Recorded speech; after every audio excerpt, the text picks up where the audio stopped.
You know that feeling, right? You learn something fundamental, like Mendel's P's back in school. And you think, okay, got it, genetics, dominant recessive. Seemed easy. Well, get ready, because today we're going way, way beyond those predictable P's. Yeah, we really are. We're doing a deep dive into the truly wild, complex world of genetic inheritance.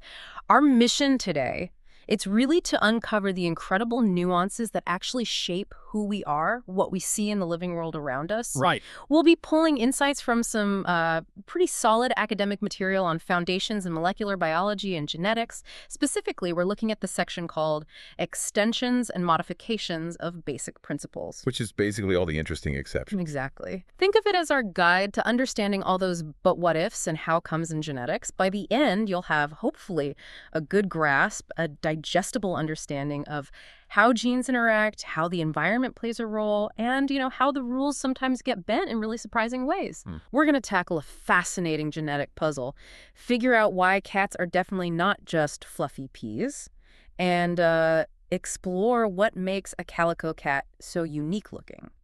Okay, let's unpack this. That's a perfect setup. I mean, Mendel gave us the foundation, the language for genetics. It was absolutely crucial as a starting point. Couldn't have done it without him. No, but the reality of how genes actually express themselves, it's far more intricate than just simple dominant and recessive pairs. Right. So what we'll explore today are those layers of complexity, how these allele interactions branch out into broader patterns that affect everything from, say, an animal's coat color to our own susceptibility to certain diseases. And it's these exceptions, as you call them. Yeah, so-called exceptions. They actually reveal a deeper, more interconnected biological system. It's fascinating stuff. Okay, so let's usually start with something clear-cut, like eye color maybe, or a classic example from our sources. Albinism. It's often used to teach basic recessive inheritance, isn't it? The A allele is the mutant one. It means no active tyrosinase enzyme, so no melanin pigment, and that leads to the albino phenotype. Pretty straightforward. Yeah, if you have at least one dominant A allele, AA or AA, you produce melanin. Simple. So let's put this to the test. We've got this real-world problem scenario from our sources. There's a man and woman, both have normal skin pigmentation, and they want to have children. Okay. Now, the man has an albino parent, and the woman, her parents have normal pigmentation, but she has an albino brother. Ah, okay. Key details there. Yeah. So the question is, what's the probability their first child will be albino? This feels like a puzzle we can sort of piece together. It absolutely is. Let's break it down step by step. For their child to be albino, genotype A, both parents need to be carriers.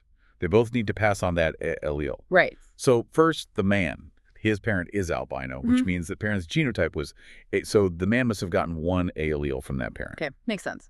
And since he has normal pigmentation himself, his other allele must be A. So his genotype is definitely A. He's a carrier. No question there. Okay, so the man is a confirmed carrier. What about the woman? Normal pigmentation, but her brother is albino. That tells us something important about her parents. Exactly. Crucial piece. For her brother to be A, both of her parents had to be carriers. They both had to have an A allele to pass on. So her parents' genotypes were A. Ah, okay. Both parents A. Right. So think about the cross, AXAA. The potential offspring genotypes are AA, AA, and in a 1:2 to 1 ratio. Okay. Now, we know the woman herself has normal pigmentation, so she cannot be AA. We can rule that out. Right. So out of the possibilities that result in normal pigmentation, that's AA and AA, what's her chance of being a carrier, of being A? Well, there are 2 A possibilities for every 1 AA possibility. So she has a 2 out of 3 chance of being a carrier. Ah, I see. So it's not 50-50 because we know she's not albino. It's 23 chance she's AA. Okay, now we have the pieces.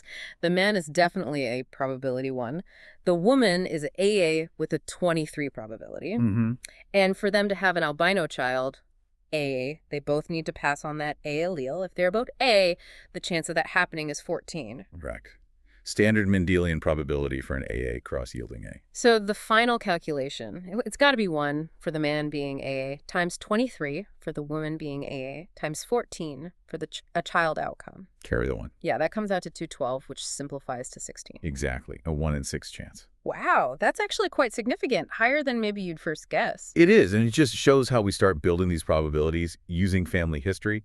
But, what's really fascinating, and where our sources go next, is that even these simple dominant and recessive relationships aren't always so Simple. Yeah, that's what our sources really dig into. Beyond what Mendel first described, this idea of complete dominance, we see other ways alleles can interact. Complete dominance is our baseline. That's where the heterozygote, let's say B, looks exactly like one of the homozygotes, BB, usually because one functional copy of the gene is enough. Haploinsufficient, we sometimes say. Right, but then there's incomplete dominance, and here the heterozygote shows an intermediate phenotype, like a blend. Exactly. Think about certain flower colors. You cross a red-flowered plant with a white-flowered one, and you get pink offspring. Okay. Neither allele totally dominates. They sort of blend their effects. Or, the source mentions eggplant color. If BB is deep purple and BD is white, the blebe heterozygote might be a kind of light purple. Yeah. It tells us one dose of the B allele isn't enough to produce that full, deep purple color you get with 2 doses. Makes sense. One copy gives you half the effects, sort of. Sort of, yeah. And the third main type, which is different again, is codominance. How's that different from incomplete dominance? Well, with codominance, the heterozygote doesn't show an intermediate blend. Instead, it expresses both phenotypes fully and simultaneously. Both alleles make their presence known distinctly. Okay, both are fully expressed. What's a classic example, something we'd recognize? Our blood types. The ABO blood group system is the perfect illustration. Ah, right. The IEA allele codes for the A antigen on red blood cells, and IB codes for the B antigen. If you inherit both, if your genotype is IA-IB, you don't get some kind of AB blend blood type. No. Your red blood cells actually produce both the A antigen and the B antigen. Both alleles are fully functionally expressed. And the I allele in that system? The I allele, that codes for a non-functional enzyme. So if you're I, you don't make either A or B antigen that's type O blood. And I is recessive to both IA and IB. So IA-IA or IAI gives you type A. IB-IB or ABI gives you type B. It's a beautiful example of complete dominance, recessiveness, and codominance all in one system. Wow. Okay, so that really shows the complexity just within one gene system. Exactly. So we've moved beyond just 2 alleles interacting simply. But what if a gene has more than just 2 options floating around in a population? This is where genetics really starts to explain the sheer diversity we see out there, right? Absolutely. That's a crucial concept. Yeah. Well, any single one of us, as a diploid organism, only carries 2 alleles for any given gene. One from mom, one from dad. Right. But within the larger population, there can be many, many different versions or alleles existing at that specific spot on the chromosome, that gene locus. Yeah. This idea of multiple alleles is fundamental to understanding the vast range of traits we see. Some alleles might be common, others very rare, maybe specific to certain breeds or families. Our sources give a fantastic example, and I love this one because it's so visual. Cat fur coloration. Ah, yes, the C gene locus in cats. It's a great case study. It shows there's a whole hierarchy, an allelic series determining pigment. It's not just color or no color. Exactly. You have the C allele for full normal color that's usually dominant over everything else. Okay. But then you have alleles like CB, which gives the Burmese pattern sort of a sepia coloration with darker points, and Cs, which gives the Siamese pattern, very light body, very dark points. These two actually show incomplete dominance with each other, interestingly. Oh, wow. And both of those are dominant over C, which results in a white cat with blue eyes. And that, in turn, is dominant over K, the allele for true albinism, with pink eyes. So it's this whole cascade. It's not just on-off. It's like a dimmer switch with multiple settings, and some settings override others. That's a great analogy. It's a spectrum of function, often tied to how well the enzyme produced by that allele works. Which ties into defining alleles more generally, right? The wild type versus loss of function. Precisely. We usually refer to the wild-type allele as the one most common in nature, the one that typically produces a normally functioning protein. Then you have loss-of-function alleles. These might produce no protein at all, or maybe a protein that doesn't work correctly, or maybe just less protein than usual. And often the wild type is dominant because just having one good copy is enough. Yes, that's the concept of haplosufficiency we mentioned. Half the normal amount of protein is often sufficient for the wild-type phenotype. So the wild-type allele masks the effect of the loss-of-function allele. But there are exceptions, aren't there? Our sources highlight some really fascinating ones, where that one good copy is enough rule breaks down. Oh, definitely. Like dominant gain-of-function alleles in conditions like Huntington's disease. It's not that a protein is missing or broken, right? Exactly. The mutant allele in Huntington's actually produces a protein that does something new or more than it should, and that new function is detrimental. It's toxic. So even one copy of that mutant allele causes the disease. The problem isn't absence, it's presence of something harmful. That completely shifts how you think about it. And then there's the flip side, dominant loss of function or haploinsufficiency. Right. This is where one good copy isn't enough. Half the normal protein amount isn't sufficient for a normal phenotype. Our sources mention Manx cats, the ones often born without tails. Oh. A single copy of the dominant M allele causes the tailless or short-tailed phenotype. Here, half the amount of the normal gene product isn't enough for proper spinal development. So the loss of function allele has a dominant effect. And what happens if a Manx cat inherits 2 copies of that M allele? Yeah, well, that leads us to another important concept. Lethal alleles. The MM genotype in Manx cats is lethal, usually causing death early in embryonic development due to severe spinal defects. So some alleles, when inherited in certain combinations, are simply incompatible with life. Correct. And lethal alleles can be dominant, like the Manx allele where MM is lethal, or certain severe forms of Huntington's, or they can be recessive. Recessive lethal, how does that work? In recessive lethality, the allele only causes death when homozygous. Heterozygotes are perfectly fine, they're just carriers. Tay-Sachs disease is a tragic example. Individuals homozygous for the Tay-Sachs allele usually don't survive past early childhood. Okay. There's also a classic example with coat color in mice. The yellow allele Y is dominant for coat color, Y mice are yellow, but Y is also a recessive lethal allele. Wait, dominant for color but recessive for lethality. How does that work? It means that if a mouse inherits 2 copies, YY, it doesn't survive development.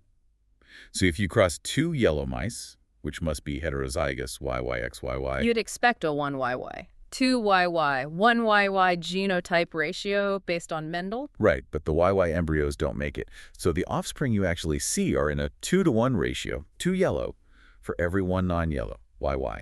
The lethal aspect modifies the expected phenotypic ratio for coat color. Wow. That shows an allele can wear multiple hats, having different dominance effects on different traits, color versus survival. It's a perfect illustration of that complexity. Okay, so we're learning genes aren't simple, alleles aren't simple, but let's say you have the right genotype for a trait. Does that absolutely guarantee you'll show the expected phenotype? Another layer. And the answer is not always. Which raises a really important question for you, the listener. If you know you carry a gene for a specific trait, will you definitely express that trait? Not necessarily. And this brings us to the concept of penetrance. Penetrance. Okay, what exactly is that? Penetrance is essentially the percentage of individuals who have a particular genotype and actually express the corresponding phenotype. Yeah. It's not always 100%. Can you give an example? Sure. Our sources use polydactyly, having extra fingers or toes. It's often caused by a dominant allele. But let's say you study a group of 42 people who you know carry that dominant allele. You might find that only 38 of them actually have extra digits. Okay. In that case, the penetrance of the polydactyly allele in that group is 38 divided by 42, which is about 90%. It means that even though 4 other people had the gene, for some reason it didn't penetrate through to the phenotype. So 10% of the time, having the gene wasn't enough. Exactly. If only half the people with the gene showed the trait, penetrance would be 50%. Okay, our sources actually have a concept check question for this. Let's try it. If long fingers are a recessive trait, let's say allele, and this trait has 80% penetrance, Okay. and 2 heterozygotes, LM, XLL mate, what's the probability their first child will actually have long fingers? All right, let's work through it. First, the chance of getting the LL genotype from an LLX, LL cross is 14. Right, standard Mendelian. But we know the trait only shows up 80% of the time, even if you have the LL genotype. So we need to multiply the chance of getting the genotype by the penetrance. So 14 times 80%, that's 0.25 times 0.80, which is 0.20 or 20%. Exactly. There's a 20% chance their child will have long fingers, even though there's a 25% chance the child inherits the L genotype. Penetrance matters. Got it. So penetrance is about whether the trait shows up, but then there's another related idea, expressivity. Yes. Expressivity deals with the degree or intensity to which a trait is expressed, assuming it is penetrant. So if the gene does show up, how much does it show up? Precisely. Let's go back to polydactyly. Among those 38 people who do show the trait, it's penetrant, the expression can vary wildly. One person might have a fully formed functional extra finger. Another person with the exact same allele might just have a tiny little extra nub of skin, almost unnoticeable. That's variable expressivity. The trait is there, but its intensity or form differs between individuals. Ah, okay. Yeah. So same gene, different levels of manifestation. Our materials mention other examples like split hand-foot syndrome, where the limb deformity can range from mild to really severe, Right. and even the age of onset for conditions like Huntington's disease. The sources say that can vary too, even with the same mutation. That's expressivity as well. Yes, timing can be part of expressivity.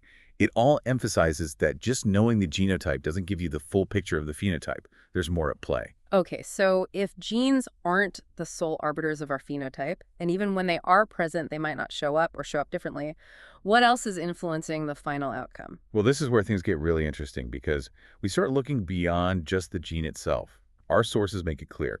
Other genes can modify the effects, and crucially, environmental factors can significantly alter or sometimes even completely suppress a gene's effect. Environment. Okay, what kind of factors are we talking about? Our materials list several important ones.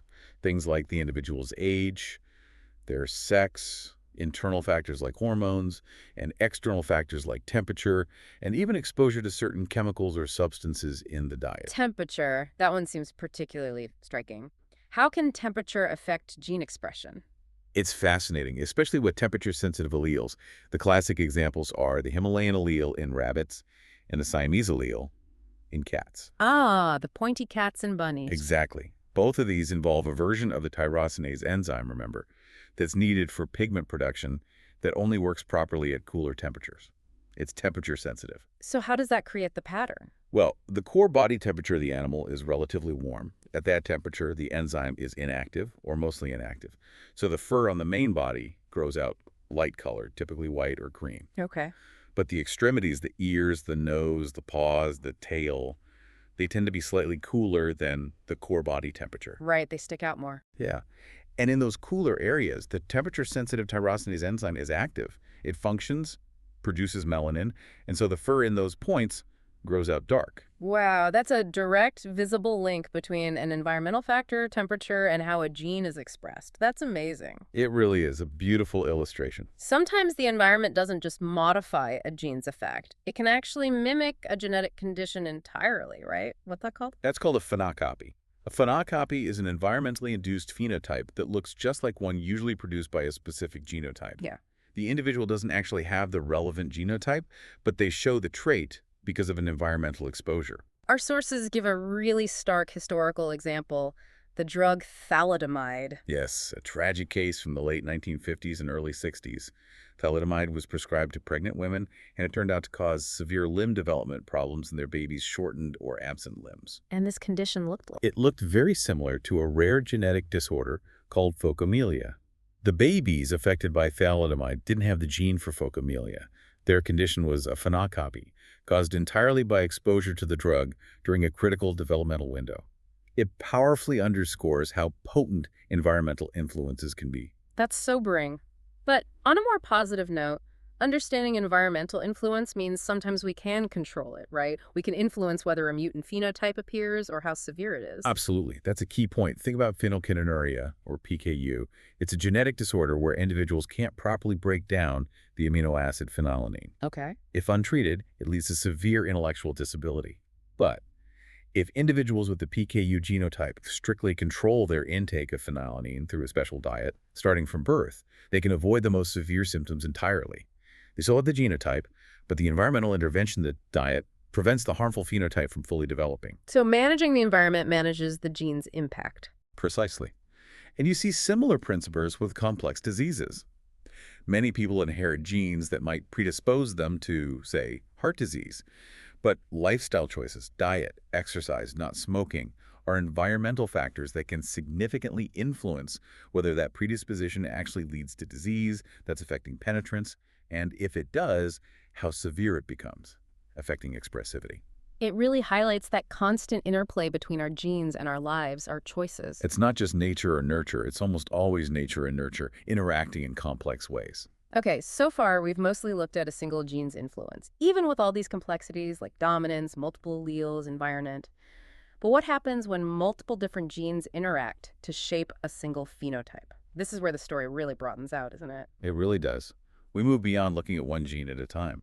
Mendel's law of independent assortment, remember, showed us that genes for different traits like seed shape and seed color, are generally inherited independently of each other. Right, leading to those classic dihybrid cross ratios like 9.3.3.1 for phenotypes. Exactly. That inheritance pattern still holds true for genes on different chromosomes. But the phenotype that results from those combinations of alleles at different genes can become much more intricate when the products of those genes, the proteins they code for, interact at a cellular or biochemical level.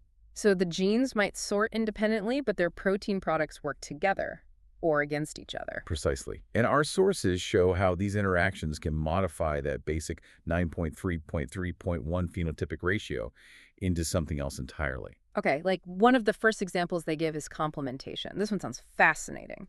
You cross two plants that both have, say, white flowers. Right. Two different pure breeding strains, both with the same white phenotype. And yet, when you cross them, their offspring suddenly have black flowers. How does that happen? That seems almost magical. It does seem counterintuitive at first. Mm-hmm. But complementation happens when the white phenotype in the two parent plants is caused by homozygous recessive mutations in different genes. Let's say there's a pathway to make black pigment that requires two enzymes, enzyme A from gene A and enzyme B from gene B. Okay, need both A and B functional. Right. Maybe parent plant 1 is genotype AABB, functional A, broken B, so it's white. Parent plant 2 is a BB, broken A, functional B, so it's also white. Okay, each missing a different piece. Exactly. But when you cross them, AABB, XABB, all the offspring are heterozygous for both genes, AAB. Ah, so they have one good copy of gene A and one good copy of gene B. Precisely. Each parent provides the functional allele that the other parent was missing. They complement each other's defect. And because the offspring now have functional versions of both necessary enzymes, they can produce the black pigment. That's brilliant. And the sources mention this often results in a 9.7 phenotypic ratio in the next generation from crossing the AB offspring. Yes, if you self-cross those AB plants, you get a ratio where 916 have at least one dominant A and one dominant B, so they're black. But the other 716 are missing at least one functional enzyme, AA, and end up white. So 9 black, 0.7 white. And this isn't just for plants, right? The sources mention human deafness. Yes, that's a really important human example. There's something like 50 different genes known where mutations can cause deafness. So it's entirely possible for two parents, both of whom are deaf due to homozygous recessive mutations, but in different genes. To have a child who can hear perfectly well. Exactly, Yeah. because the child inherits a functional copy of gene A from one parent and a functional copy of gene B from the other, complementing the defects. It's a powerful example of genetic heterogeneity. Okay, so that's complementation. Two wrongs making a right, sort of. What about epistasis? That sounds different. Epistasis is different. It's when the allele of one gene actually masks or hides the phenotypic effect of alleles at a different gene locus. It's like one gene shouts louder and prevents the other gene from being heard. So it doesn't create a new phenotype like complementation. It just covers one up. Right. The masking gene is called epistatic, and the gene whose effect is hidden is called hypostatic. One common type is recessive epistasis. Recessive epistasis. Can you give us a clear example? Sure, let's go back to coat color, this time in Labrador retrievers, or even mice as the source mentions. There's one gene, let's call it B, that determines black B versus brown B pigment. But there's another gene, let's call it E, that controls whether pigment is deposited in the fur at all. Okay, so B for color type, E for deposition. Right. If a dog or mouse has the genotype E, homozygous recessive for the deposition gene, it cannot deposit any pigment in its fur, regardless of what alleles it has at the B locus. It will be yellow in labs or white albino in mice. Ah, so the E genotype is epistatic to the B gene. It masks whether the potential pigment is black or brown? Exactly. The E genotype prevents the expression of the B alleles. This typically leads to a 9.3.4 phenotypic ratio in crosses involving both genes, 9 black, 0.3 brown, 4 yellow-white. Got it.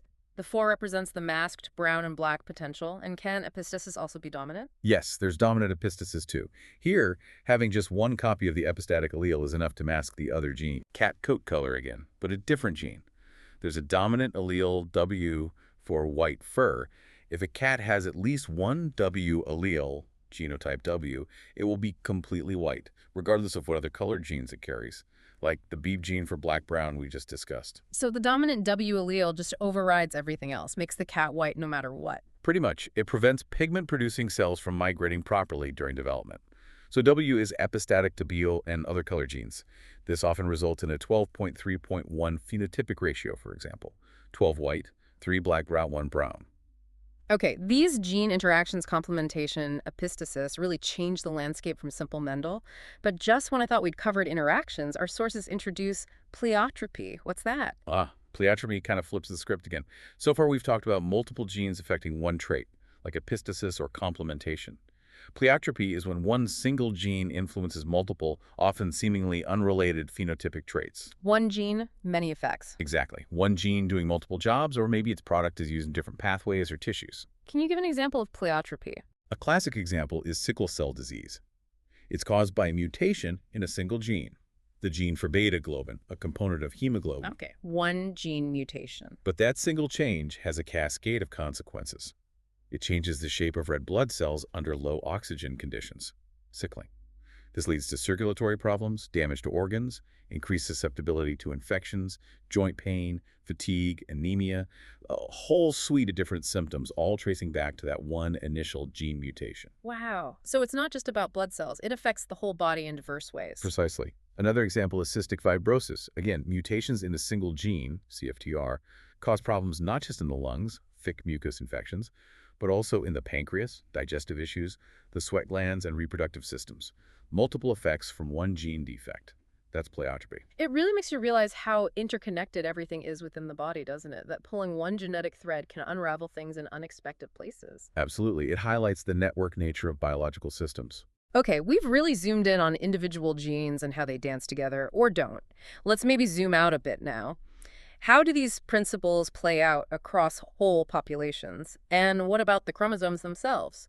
Our sources touch on this broader perspective, too. They do. They briefly mention population-level ideas like inbreeding and heterosis. Inbreeding sounds generally not good. Well, inbreeding is mating between closely related individuals.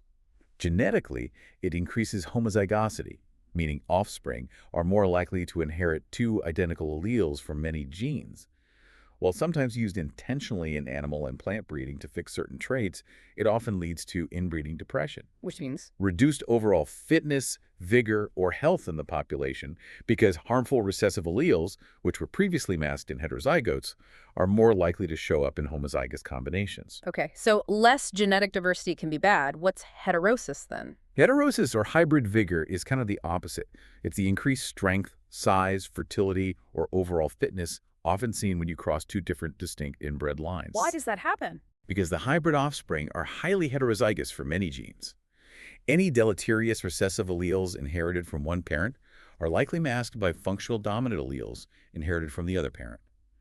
It's a powerful demonstration of the advantages of genetic diversity. Makes sense. And speaking of populations, a cornerstone concept has to be the Hardy-Weinberg principle, right? Absolutely fundamental for population genetics. Hardy-Weinberg describes a hypothetical situation, an idealized population that's not evolving. Not evolving. What does that mean in genetic terms? It means that the frequencies of alleles and genotypes within that population remain constant from generation to generation. For this equilibrium to hold, several conditions must be met. No new mutations, no gene flow, migration in or out. Mating must be random. The population must be large enough to avoid random sampling effects, genetic drift, and there can be no natural selection favoring certain genotypes over others. Okay, so it's a baseline model. What are the core equations? They're actually quite elegant. First, for allele frequencies. If you have two alleles at a locus, say A, and their frequencies in the population are represented by P and Q respectively, then P plus Q equals 1. The frequencies of all alleles must add up to 100%. Simple enough. P plus Q is 1.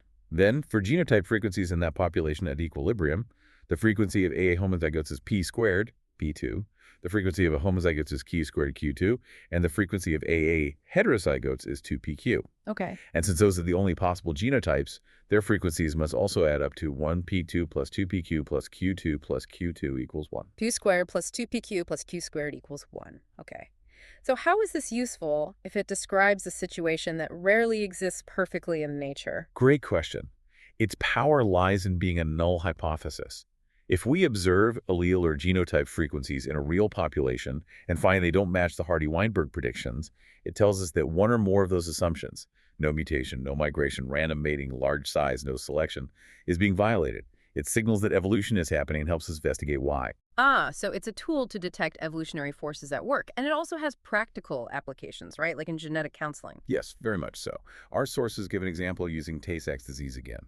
If we know the frequency of the recessive T allele Q, in a specific population, let's say it's 0.017. Which is 1.7%. Right. We can use the Hardy-Weinberg equation, 2pq, to calculate the frequency of heterozygous carriers in that population.